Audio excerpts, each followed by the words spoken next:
नमस्कार, आप देख रहे हैं न्यूज 18 का डिजिटल प्लेटफॉर्म और मैं हूं आपके साथ सृष्टि शेखर। मध्य पूर्व में जंग अब खतरनाक मोड़ लेता जा रहा है।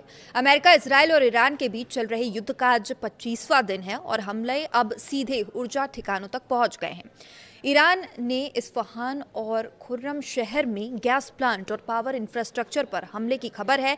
वहीं लेबनान से ईरान समर्थित संगठन हिजबुल्लाह ने इजराइल के कई सैन्य ठिकानों पर मिसाइल और ड्रोन अटैक किया है। इधर इजराइल का दावा है कि उसने रात भर में ईरान के 50 से ज्यादा ठिकानों को निशाना बनाया, जबकि ईरान भी लगातार मिसाइल हमलों से जवाब दे रहा है। तो युद्ध के बीच पूरी दुनिया की नजर हॉर्मुज जलडमरू मध्य पर टिकी हुई है, क्योंकि यही से गुजरता है दुनिया के तेल और गैस का एक बड़ा हिस्सा। इसी बीच भारत के लिए राहत भरी खबर भी सामने आई। 2 भारतीय एलपीजी टैंकर सुरक्षित तरीके से हॉर्मुज पार कर भारत की ओर अब बढ़ गए हैं। लेकिन सवाल ये है कि क्या ये जंग और फैलने वाली है? क्या मध्य पूर्व एक बड़े क्षेत्रीय युद्ध की तरफ बढ़ रहा है? तो आइए आपको बताते हैं युद्ध के 25वें दिन की पूरी तस्वीर। अमेरिका इजराइल बनाम ईरान जंग आज है 25वां दिन। मध्य पूर्व में युद्ध का दायरा लगातार बढ़ता जा रहा है। अमेरिका, इजराइल और ईरान के बीच छिड़ी जंग अब 25वें दिन में प्रवेश कर चुकी है। हालात पहले से ज्यादा गंभीर होते दिखाई दे रहे हैं।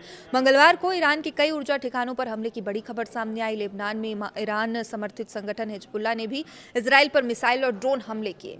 युद्ध के बीच तेल की कीमतें फिर $100 प्रति बैरल के पार पहुंच गई है और हॉर्मुज जलडमरू मध्य में तनाव के कारण पूरी दुनिया की नजर इस संघर्ष पर टिकी हुई है। इस बीच भारत से जुड़ी भी एक खबर सामने आई। 2 भारतीय एलपीजी टैंकर सुरक्षित तरीके से हॉर्मुज पार कर भारत की ओर बढ़े और देखिए, ईरान में एनर्जी इंफ्रास्ट्रक्चर पर हमला किया गया है। मीडिया रिपोर्ट्स के मुताबिक मंगलवार को ईरान के अहम ऊर्जा ठिकानों को निशाना बनाया गया।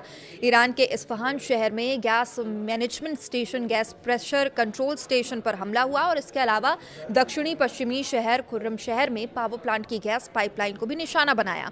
इन हमलों में ऊर्जा आपूर्ति प्रभावित होने की आशंका भी जताई जा रही है। तो देखिए, एक्सपर्ट्स का यह भी कहना है कि युद्ध में ऊर्जा ढांचे पर हमले का मतलब कि दोनों पक्ष एक दूसरे की आर्थिक ताकत को कमजोर करने की कोशिश कर रहे हैं। अब पहले भी गैस और तेल ठिकाने निशाने पर रहे हैं। दरअसल युद्ध में ऊर्जा इंफ्रास्ट्रक्चर बार बार टारगेट बन रहा है। 18 मार्च को दुनिया के सबसे बड़े गैस फील्ड साउथ पार्स पर हमला किया गया था, जिससे ईरान के कुल गैस उत्पादन का करीब 12% प्रभावित भी हुआ था। साउथ पार्स ईरान की ऊर्जा अर्थव्यवस्था की रीढ़ मानी जाती है और यहाँ से बड़ी मात्रा में गैस उत्पादन होता है। हिजबुल्लाह ने इजराइल पर हमला भी किया है। युद्ध अब सिर्फ ईरान और इजराइल तक सीमित नहीं है। लेबनान भी मौजूद ईरान समर्थित संगठन हिजबुल्लाह ने भी मंगलवार को इजराइल के 5 सैन्य ठिकानों पर मिसाइल और ड्रोन हमले किए। हिजबुल्लाह के मुताबिक इन हमलों में इजरायली सेना की एक छावनी, रडार स्टेशन, तोपखाना यूनिट को निशाना बनाया गया। विश्लेषकों का कहना है कि अगर हिजबुल्लाह खुलकर इस युद्ध में उतरता है तो ये संघर्ष पूरे मध्य पूर्व को अपनी चपेट में ले सकता है। अब देखिए, इजराइल का भी पलटवार यहाँ पर देखने को मिल रहा है। इजरायली सेना ने भी जवाबी कार्रवाई तेज कर दी है और इजराइल का दावा है कि उसने रात भर में ईरान के 50 से ज्यादा सैन्य ठिकानों पर हमले किए। इनमें शामिल है ballistic missile storage, air defence system, Islamic revolutionary guard corps के सीक्रेट ऑफिस। तो देखिए, इजराइल का कहना है युद्ध शुरू होने के बाद से अब तक वो ईरान में 3000 से ज्यादा ठिकानों पर हमला कर चुका है। तो देखिए, ईरान के मिसाइल हमले की अगर तस्वीर बताएं तो ईरान भी लगातार जवाब दे रहा है। सोमवार रात से मंगलवार तक ईरान ने इजराइल पर 7 बार मिसाइल हमले किए हैं। इजरायली सेना के मुताबिक सेंट्रल इजराइल में गिरी कई जगह मिसाइलें, इसके बाद सर्च और रेस्क्यू ऑपरेशन भी चलाया गया। तो देखिए, तेल अवीव समेत कई शहरों में नुकसान की खबरें भी सामने आई।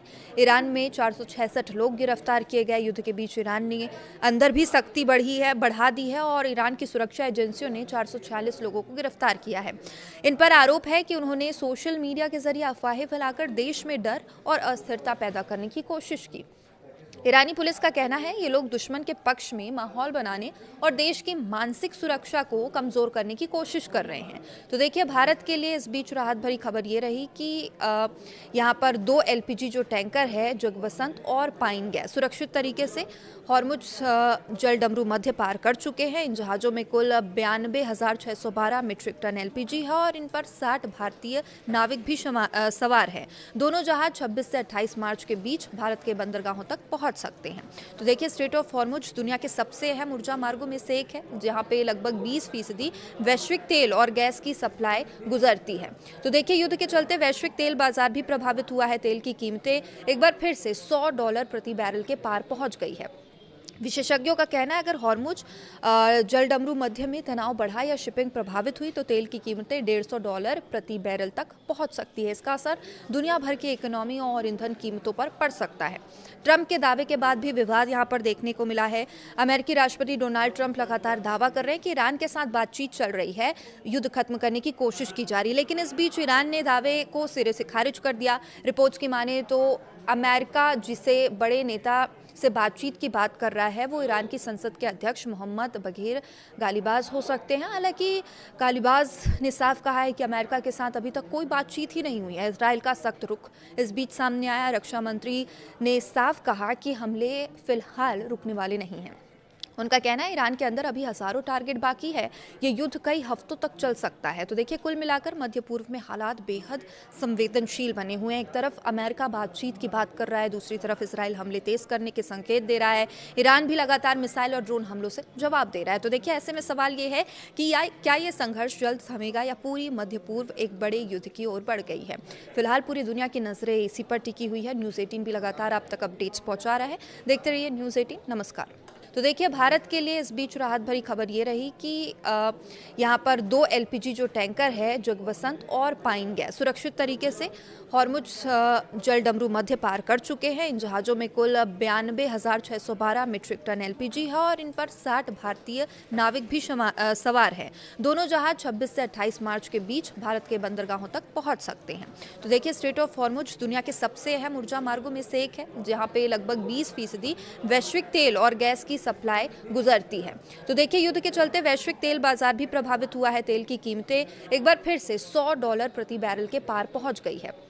विशेषज्ञों का कहना है अगर हॉर्मुज जलडमरू मध्य में तनाव बढ़ा या शिपिंग प्रभावित हुई तो तेल की कीमतें $150 प्रति बैरल तक पहुंच सकती है। इसका असर दुनिया भर की इकोनॉमी और ईंधन कीमतों पर पड़ सकता है। ट्रंप के दावे के बाद भी विवाद यहां पर देखने को मिला है।